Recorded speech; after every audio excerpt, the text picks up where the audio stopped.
يا أبو فيصل من 35 سنة ما شافت النور. الحمد لله. والحين الآن خلاص. الحمد لله. ولله الحمد. أجل الحين بغيت تخطب أحد يبي يقبلك.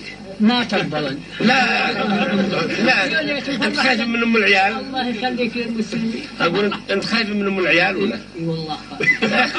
هذا كله صحيح. اي والله هذا صحيح. لكن الأولاد يمكن الحمد لله كبار. اي والله كبير. يوم ان الله رد شوفك. والله يوم ان الله رد شوفك لك. ابو فيصل والله ان يفرح بالصغير.